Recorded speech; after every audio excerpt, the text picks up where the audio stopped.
Police भर्ती परीक्षा की पहली पाली खत्म होने के बाद घर जाने के लिए रेलवे स्टेशन पर अभ्यर्थियों की भारी भीड़ देखने को मिल रही है। कानपुर रेलवे स्टेशन पर हजारों छात्र छात्राएं घर की ओर जाने के लिए दिखाई दिए। भीड़ के साथ ही जीआरपी और आरपीएफ और पुलिस भी प्लेटफॉर्म पर मुस्तैद नजर आई। तस्वीरें हम आपको कानपुर रेलवे स्टेशन की दिखा रहे हैं। पहली पारी की परीक्षा खत्म होने के बाद तमाम अभ्यर्थी अपने अपने घरों का रुख कर रहे हैं।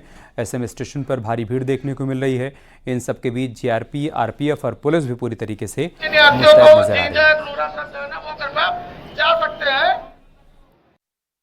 पुलिस भर्ती परीक्षा को लेकर एक बार फिर से कानपुर के सेंट्रल स्टेशन पर अभ्यर्थियों का जमावड़ा देखा जा सकता है। सब देख सकते हैं कि कानपुर के सेंट्रल स्टेशन में इस टाइम 18 से 20 हज़ार छात्र पहुंच चुका है, क्योंकि पहली पाली समाप्त हो चुकी है और उसके बाद अपने अपने डेस्टिनेशन जाने के लिए सारे छात्र यहां पहुंच चुके हैं। और ऐसे में पुलिस के अधिकारी अनाउंसमेंट के माध्यम से बताने का प्रयास कर रहे हैं कि पटरियों से को पार ना करें, भीड़ ना लगाएं, धक्का मुक्की ना, आराम आराम से यात्रा, ऐसे दृश्य देखा सकता है। लोगों को समझाएगा, प्रयास किया जा रहा है कि ताकि छात्र ट्रेन आने पर धक्का मुक्की ना करो। ऐसे में क्योंकि जिस प्रकार 23 तारीख, 24 तारीख, 25 तारीख को भीड़ देखने को मिली, वैसी ही भीड़ आज 30 तारीख को भी देखने को मिल रही है। और अब प्रशासन के लिए आज और कल का दिन बड़ा अहम माना जा रहा है। विजय आशीष पांडे के साथ अमित गंज, कानपुर। फिरोजाबाद में एक दर्दनाक सड़क हादसा सामने आया है, जहां पर दो बाइक की टक्कर हो गई है। दो लड़कों की बाइक टकरा गई। जब तक बाइक सवार संभल पाते तब तक पीछे से तेज रफ्तार से आ रही बोलेरो ने एक बाइक सवार को रौंद दिया। हादसे में युवक की मौके पर ही मौत हो गई। हादसे के बाद परिजन प्रदर्शन कर रहे हैं। घटना सिरसागंज इलाके के करहल रोड की है।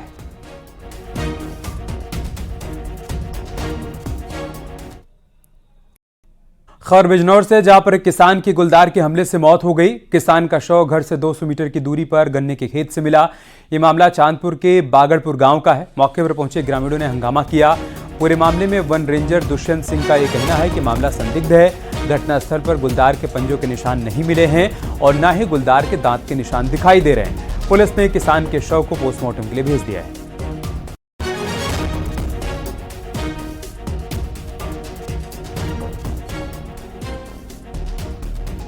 देखिए, जो मैंने स्टाफ वहाँ भेजा था और वहाँ से जो सूचनाएं प्राप्त हुई हैं और कुछ वीडियोस और क्लिप्स प्राप्त हुए हैं, उनकी एनालिसिस में जो उसकी ईटिंग पैटर्न है, कैसे खाता है गुलदार, किस तरह मारता है, और आसपास जो पगमार्क हैं वो उससे मैच नहीं कर रहे हैं हाल फिलहाल।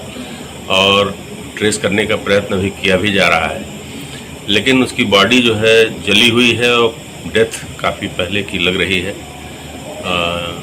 बहुत ज़्यादा ब्लीडिंग या वो सब भी नहीं दिखाई पड़ रहा है, इसलिए बहुत स्पष्ट कह पाना कि ये गुलदार का है, ये मतलब।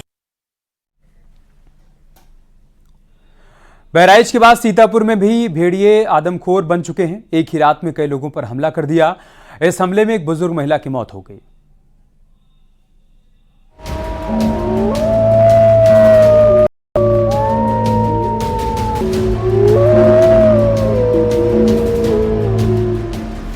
बहराइच की महसी तहसील में जहां 30 से ज्यादा गांव में आदमखोर भेड़ियों का टेरर दिखाई दे रहा है।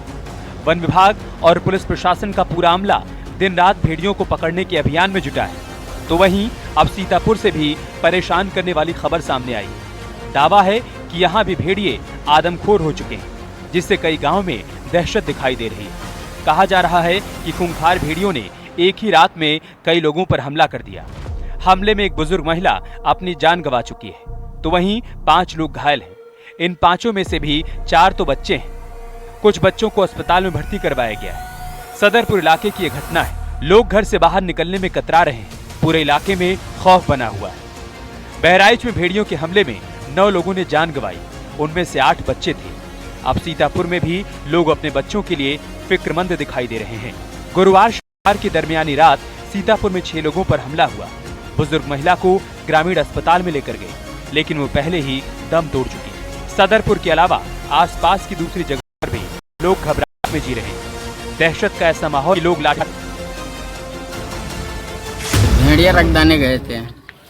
कहाँ? खेत में गए थे, उधर भेड़िया बहुत हैं। 10-12 लोग गए थे गांव से।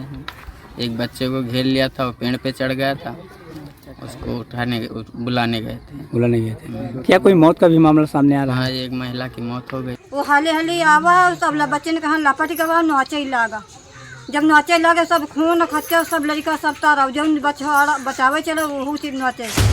बच्चों और जानवरों को घरों में कैद कर लिया गया है। धर्मपुर गांव में भेड़िया देखे जाने की बात सामने आई। लोगों का कहना है कि इलाके में 3 से 4 भेड़िए रहे। डर की वजह से लोग खेतों में भी नहीं जा पा रहे हैं। यहाँ के लोगों की रात की नींद हराम हो चुकी है, लेकिन वही वन विभाग भेड़िए के होने की बात से इनकार कर रहा है। ग्रामीण है अपने खेतों पे जा रहे हैं या नित्य काम के लिए भी जा रहे हैं, लाठी डंडों से लैस होकर जा रहे हैं कि कहीं ऐसा न हो कि रास्ते में उनका भेड़िए से सामना हो जाए। हालांकि वन विभाग जो है इनके इस भेड़िए के होने के दावे को खारिज कर रहा है। हमारे साथ में वन विभाग के अधिकारी भी हैं। हम इनसे बात करेंगे कि जो सीतापुर के अंदर जो इस वक्त जो जंगली जानवर की जो दहशत है वो क्या है, भेड़िए है या वास्तव में कुछ और। सर, जो अभी यहाँ पे देखा जा रहा है जैसे गाँव में अंदर जो दहशत है जंगली जानवर की, लोगों का दावा है कि भेड़िया है, क्योंकि जनपद बहराइच में भी भेड़िए का आतंक है। जो लोग यहाँ के बता रहे हैं भेड़िए है, बच्चों पे हमला करिए, क्या है सर? अभी जैसे कि मौके पे अभी वहाँ पे हम अपनी टीम के साथ गए थे, तो जहाँ पे महिला की मृत पाई गई थी, तो वहाँ पे जो अगल बगल पगचिन्ह मिले हैं, पगमार्क्स मिले हैं, वहाँ पे जो पुष्टि हो रही, जो एक हमारा सेट प्रोसीजर होता है वहाँ पे जयकाल सियार की हो रही है, क्योंकि किसी भेड़िए का जो पगचिन्ह होता है वहाँ पे नहीं पाया गया है। एक तरफ गांव वाले भेड़िया देखने का दावा कर रहे हैं, तो वही वन विभाग उसे दूसरा जानवर बता रहा है। लेकिन फिलहाल सीतापुर में दहशत बढ़ी हुई है। सीतापुर से न्यूज़ 18 के लिए संदीप मिश्रा की रिपोर्ट।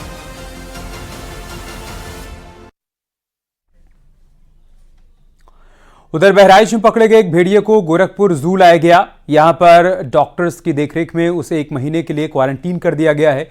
चिड़ियाघर के डॉक्टर योगेश प्रताप सिंह का कहना है कि कल देर रात उसको बाड़े में रखा गया। अभी उस इलाके को पूरी तरीके से प्रतिबंधित किया गया है।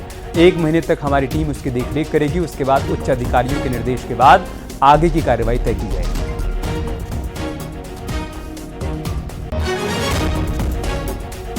अभी कल रात में एक भेड़िया वहाँ से रेस्क्यू किया गया है बहराइच फॉरेस्ट डिवीजन से। उसको रात में लगभग 10 से 11 बजे के बीच में यहाँ गोरखपुर चिड़ियाघर में लाया गया था। उसको फिलहाल हम लोगों ने क्वारंटीन कर दिया है और लाने के बाद से जो हमारा एक प्रोटोकॉल होता है उसके तहत हम लोग उस वन्यजीव को उसके बाड़े में एक नाइट सेल होता है, नाइट सेल के अंदर उसको अभी रखे हुए हैं। 3 से 4 हफ्ते तक उसको नाइट सेल में ही रखा जाएगा। उसके बाद से जैसा आवश्यकता होगा, जैसे अधिकारियों का निर्देश प्राप्त होगा, आगे कार्रवाई की जाएगा। फिलहाल अभी नाइट सेल में ही रखा हुआ है और नाइट सेल में बहुत ही एक सीमित जगह होता है। उसमें पानी पीने की व्यवस्था, खाने की व्यवस्था ये रख दिया जाता है और उस तरफ किसी का मूवमेंट नहीं किया जा रहा है। मूवमेंट 0 कर दिया गया उस तरफ। केवल उसके बाड़े में जो चिकित्सक हैं वो जा सकते हैं या जो जू कीपर है जो उस बाड़े में काम करता है वो जाएगा। इसके अलावा वहाँ पे किसी को जाने की अनुमति नहीं है और ये 3 से 4 हफ्ते तक रखेंगे। उसके बाद से जो भी आगे आदेश आएगा उसके हिसाब से काम होगा। बिहेवियर कैसा है अभी उसका? अभी तो नोएडा पुलिस और बदमाशों के बीच एनकाउंटर हुआ है। 3 बदमाशों को पुलिस ने गिरफ्तार किया। एक बदमाश पैर में गोली लगने से घायल हो गया। गिरफ्तार बदमाश लूट की वारदात को अंजाम देने आ रहे थे। थाना सेक्टर 39 और थाना सेक्टर 24 पुलिस के ज्वाइंट ऑपरेशन में ये कामयाबी मिली है। बदमाशों पर कई मुकदमे पहले से ही दर्ज हैं।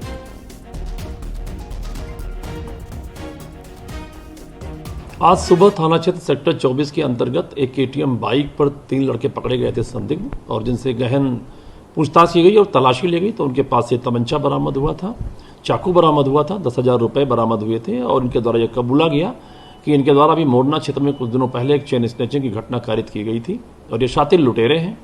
इनका आपराधिक इतिहास भी है, दिल्ली में मुकदमे पंजीकृत हैं इनके विरुद्ध। ये सब तीनों दिल्ली के रहने वाले हैं और इनके द्वारा ये बताया गया कि इनके पास KTM बाइक और भी है जिसकी तलाशी, जिसकी बरामदगी और अभियुक्तों की शेष अभियुक्तों की गिरफ्तारी के लिए हमारी 3 टीमें कार्य कर रही हैं। शीघ्र ही पूरे गैंग को हम पकड़कर इनके विरुद्ध कठोरतम वैधानिक कार्रवाई सुनिश्चित कराएंगे।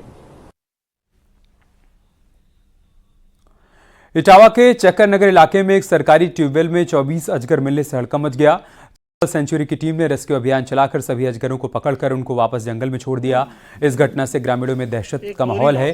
क्षेत्रीय वन अधिकारी ने बताया कि चक्कर नगर के गोपालपुर गांव में सरकारी ट्यूबवेल है जो 4 सालों से बंद पड़ा है, जिससे अजगर ने अपने अंडे दिए होंगे। रेस्क्यू में 5 फीट का एक पाइथन स्नैक भी मिला है। बाकी सभी अजगर के बच्चे हैं जिनकी लंबाई करीब 2.5 फीट के आसपास है। उससे भी है, कोबरा से भी।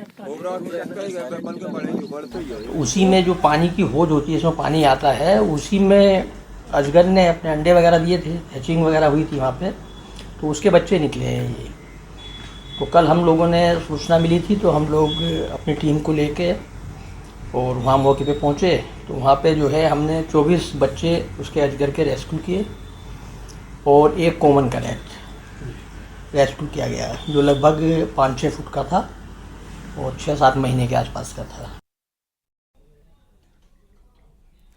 मुरादाबाद में मुस्लिम लड़की से छेड़खानी का आरोप लगा है। हिंदू लड़के से बात करने पर छेड़खानी करने का आरोप लगा। पीड़िता ने बताया कि आरोपियों ने बुर्का खींचा, विरोध करने पर अश्लील बातें की। लड़की प्राइवेट अस्पताल में काम करती है। पीड़िता ने आरोपी के खिलाफ मुकदमा दर्ज करवा लिया है।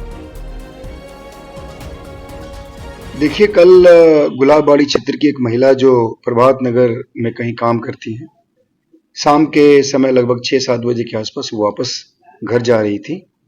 रास्ते में जो गुलाबबाड़ी एरिया है वहीं पे एक युवक के साथ वो बात करने लगी। उनके बात करने पर किसी एक अन्य युवक को ऑब्जेक्शन हुआ और उसने उस युवक के साथ और महिला के साथ अभद्रता की है।